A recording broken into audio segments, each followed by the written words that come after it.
Hello दोस्तों, कैसे हैं आप? उम्मीद है अच्छे से होंगे। दोस्तों, हमारे देश में जितने भी कानून हैं, खासकर महिलाओं के संबंध में, आपने महसूस किया होगा कि सरकार ने बहुत ही अच्छा काम किया है। और इसमें कोई संदेह नहीं कि सरकार का इस संबंध में ऑब्जेक्ट बहुत ही अच्छा था कि महिलाओं के खिलाफ जो क्रूरता होती है, जो भी अत्याचार किया जाता है, उस संबंध में महिलाओं के पास कोई रिड्रेसल होना चाहिए, कोई व्यवस्था होनी चाहिए, कोई मैकेनिज्म होना चाहिए। लेकिन आज के समय में आप देखते हैं कि महिलाओं की सुरक्षा के संबंध में जितने भी कानून बनाए गए थे, फिर चाहे वह यौन उत्पीड़न के संबंध में हो, डोमेस्टिक वायलेंस के कानून हो, या फिर क्रूरल्टी के संबंध में कानून हो, उन सब का मिसयूज हो रहा है। परंतु क्या आप एक बहुत ही पॉजिटिव फैक्ट जानते हैं इस बारे में कि इस तरह के मिसयूज का पता जब जुडिशरी को चलता है या हमारे देश की एनफोर्समेंट एजेंसीज को चलता है कि इन सभी कानूनों का मिसयूज किया जा रहा है, तो वहाँ पर एक स्ट्रिक्ट एक्शन लिया जाता है ताकि और लोगों को यह सबक मिल सके कि अगर वह देश के कानून को या जो देश का सिस्टम है उसका मिसयूज करते हैं तो इसके लिए उन्हें खुद भी सफ़र करना पड़ सकता है। इसी प्रैक्टिस को आगे बढ़ाते हुए सुप्रीम कोर्ट एक 498 एक के एक केस में एक बहुत ही अच्छा फैसला सुनाया है और एक बहुत ही अच्छा एग्जाम्पल सेट किया है। और आज के इस वीडियो में हम इसी केस के बारे में डिस्कस करेंगे, जिसमें कि एक डीएसपी पत्नी द्वारा अपने सीए पति के खिलाफ झूठा मुकदमा दर्ज करने पर किस तरह कोर्ट ने न केवल पत्नी का केस खारिज किया बल्कि पनिशमेंट के तौर पर उस पर 5 लाख रुपए का जुर्माना भी किया। परंतु उससे पहले मैं आप सबसे यह रिक्वेस्ट करूंगा कि अगर आप इस चैनल पर नए हैं तो प्लीज़ चैनल को सब्सक्राइब करें ताकि हमारे आने वाले हर एक वीडियो की नोटिफिकेशन आपको जल्द से जल्द मिल सके।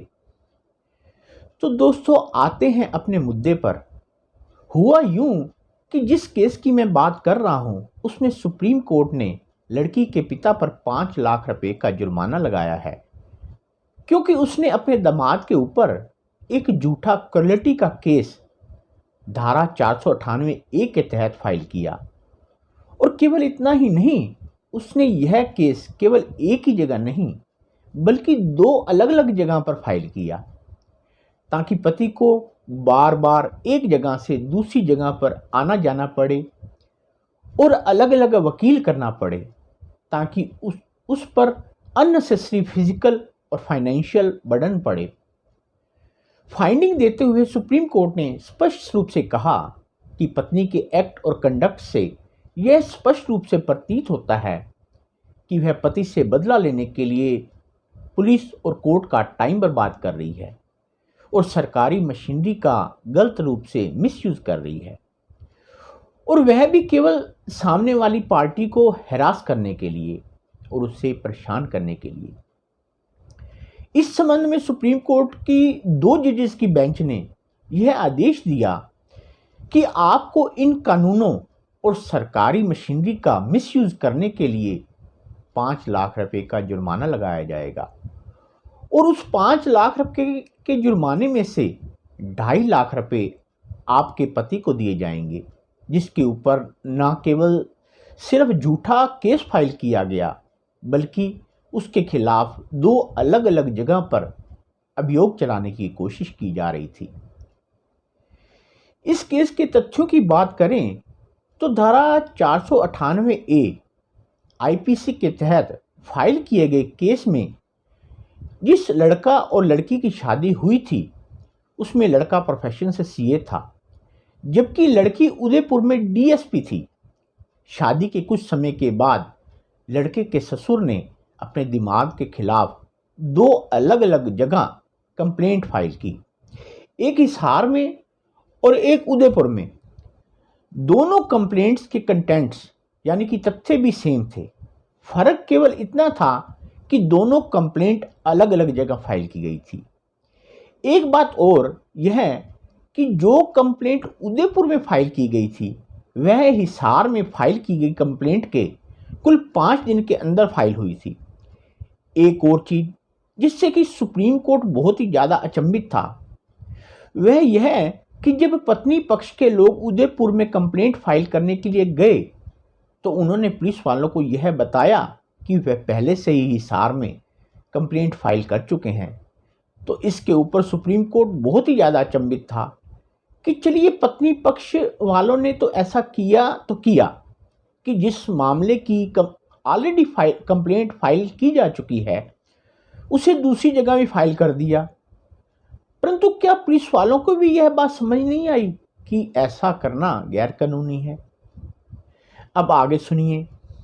जो कंप्लेंट हिसार में फाइल हुई थी उसमें अदालत ने पति को एक्विट कर दिया, जबकि राजस्थान यानी कि उदयपुर वाले केस में ऐसा नहीं हुआ। इन सभी चीज़ों से व्यथित होकर पति सुप्रीम कोर्ट आया और सुप्रीम कोर्ट जाकर उसने सारी बात बताई कि मेरे खिलाफ सेम फैक्ट्स पर 2 अलग अलग जगह कंप्लेंट फाइल की गई है। और यह सारी बात उदयपुर पुलिस को भी पता थी, जबकि सरकार यानी कि पुलिस वाले यह कह रहे थे कि उनको यह बात नहीं पता थी कि हिसार में भी कंप्लेंट फाइल की जा चुकी है। और अगर उनको यह बात पता होती तो हम कंप्लेंट फाइल नहीं करते। तो सुप्रीम कोर्ट ने कहा कि भाई आप कंप्लेंट तो पढ़ो। जो कंप्लेंट उदयपुर पुलिस के पास फाइल होने के लिए आई है उसमें साफ साफ लिखा है कि लड़की के पिता ने पहले ही हिसार में कंप्लेंट फाइल कर दी है। कहने का अभिप्राय यह है कि जब यह कंप्लेंट फाइल होने के लिए उदयपुर पुलिस के पास आई तो उन्होंने कंप्लेंट को ध्यान से पढ़ने की जहमत भी नहीं उठाई कि सेम तरह की कंप्लेंट पहले ही हिसार में फाइल की जा चुकी है। और यह सभी तथ्य इस बात की ओर इशारा करते हैं कि लड़की ने भी अपनी ऑफिशियल कैपेसिटी का फ़ायदा उठाने की कोशिश की है और उसने अपने डीएसपी के पद और पोजीशन का फ़ायदा उठाया है। और इस तरह वह किसी आदमी को हरास और परेशान कर रहे हैं और 2 अलग अलग जगह क्रिमिनल कंप्लेंट फाइल करके उन्होंने कानून का भी दुरुपयोग किया है और नाजायज़ फ़ायदा उठाया है। सुप्रीम कोर्ट ने यह स्पष्ट किया कि कानून लोगों के बेटरमेंट के लिए बनाया जाता है, ताकि अगर किसी के साथ वास्तव में क्रूरलिटी हुई है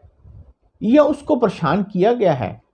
तो वह उससे कानून का लाभ उठा सके। परंतु मौजूदा केस में पत्नी पक्ष ने कानून का मिसयूज़ किया है और उन्होंने कानून को एज ए वेपन यूज़ किया है, ना कि एज ए शील्ड। और इन्हीं सभी तथ्यों को ध्यान में रखते हुए कोर्ट ने कहा कि यहाँ पर पत्नी और उसका पिता झूठी कंप्लेंट 2 अलग अलग जगह फाइल करने के दोषी हैं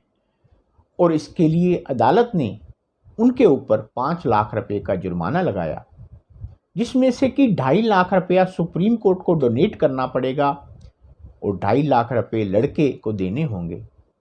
यहाँ पर मैं इस केस का टाइटल भी जरूर मेंशन करना चाहूँगा, जो कि है Prateek Bansal versus the state of Rajasthan and others. यह सिर्फ मौजूदा केस की बात नहीं है,